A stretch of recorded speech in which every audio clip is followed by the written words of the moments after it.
pour l'ajouter au reste. Je tourne sur moi-même pour voir si j'ai oublié quelque chose et, en voyant le bordel que je laisse, j'ai un peu honte. Je n'ai pas le temps de faire mon lit, pas le temps de ranger la manette de ma console qui traîne par terre. Avant, j'étais du genre ordonné, parce qu'on ne m'avait jamais autorisé à être autrement, mais à la fac, je me suis découvert une nouvelle facette que je ne soupçonnais pas. T'es à la bourre, c'est ça? Comprend Mathéo. Plus qu'à la bourre, ouais. J'attrape mon sac en me demandant comment je vais réussir à choper mon avion, et c'est là qu'il me lance. Détends-toi, je vais t'emmener en voiture. Je respire à fond, soulagé. T'es sûr que ça te dérange pas? M'inquiétais-je tout de même. Il secoue la tête et saisit ses clés. En pensant au froid qu'il fait dehors, j'attrape mon sweatshirt du MIT avant de l'enfiler tout en suivant Mathéo à l'extérieur. Au début, la circulation est fluide, puis des ralentissements nous font rouler au pas. Merde, je vais louper mon avion, c'est sûr maintenant. J'ai déconné. J'aurais dû jouer la sécurité et rentrer à la Nouvelle-Orléans hier soir, comme prévu. J'étais censé prendre l'avion après les cours avec l'un de mes meilleurs amis du lycée, Kurt, qui étudie à Boston lui aussi, mais je redoutais tellement de retourner dans ma famille détraquée que j'ai préféré repousser le moment fatidique. Quand les bouchons s'éternisent, j'essaie de me rassurer en me disant que je pourrais m'acheter un autre billet, même à la dernière minute. Ce n'est pas l'argent qui manque avec le compte en banque que mes parents approvisionnent pour moi. Je jette un coup d'œil au site de la compagnie aérienne, mais force est de constater que tous les vols de ce matin sont complets. Fait chier. Si je rate celui-ci, je n'arriverai jamais à temps pour le repas de Thanksgiving, et là, c'est sûr que mon père me fera la peau. Finalement, la route se libère peu à peu et Mathéo conduit comme un vrai pilote jusqu'à l'aéroport. Il est à peine garé que je bondis hors de la caisse en le remerciant, puis je fonce à travers le hall pour passer la sécurité. Une fois l'embarquement terminé et mon cul posé sur mon siège en première classe, je m'autorise enfin à me détendre. Après le décollage, je sors mon ordinateur et je me penche sur le devoir de maths que j'ai à rendre lundi, mais très vite, mon attention se porte sur le projet qui m'obsède depuis des semaines.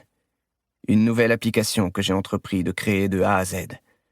À fond dans mes lignes de code, je ne vois pas les heures passer et je suis le premier surpris quand le personnel de bord annonce l'atterrissage. Je descends de l'avion moins angoissé que j'y suis monté, mais l'appréhension me rattrape vite à l'idée de me retrouver en famille. Tout en marchant vers le dépose-minute où Walter, le chauffeur, doit m'attendre, je me demande ce que mon père va bien pouvoir trouver pour me rabaisser cette fois. Après ce que j'ai fait en août dernier, il ne manquera pas d'idées, c'est sûr. Je ravale la bile qui me brûle la gorge à cette pensée, et du regard je cherche la berline Maserati de mon père. Ne l'apercevant nulle part, je me dis que Walter a dû prendre une autre de ses voitures, alors je tente de repérer la Porsche ou la Jaguar, voire la petite Aston Martin de ma mère. Mais aucune d'elles n'est garée là. Walter n'est pas encore arrivé, or ce n'est pas son genre d'être en retard.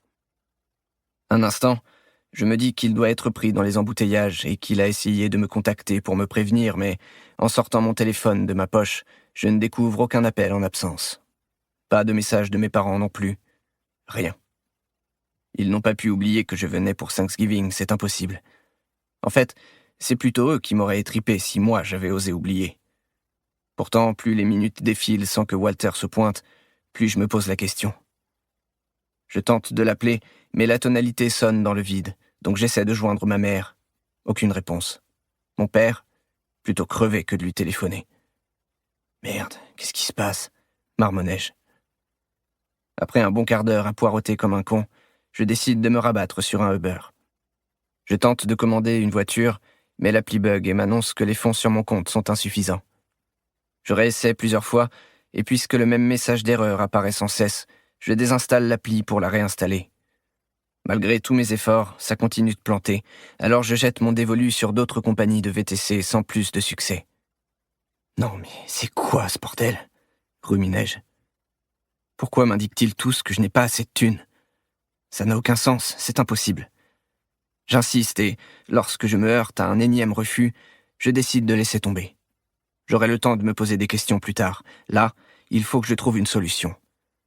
Alors après avoir compté les pièces qui se battent en duel dans mon porte-monnaie, j'attrape le premier bus qui peut me rapprocher d'Audubon, le quartier où j'habite.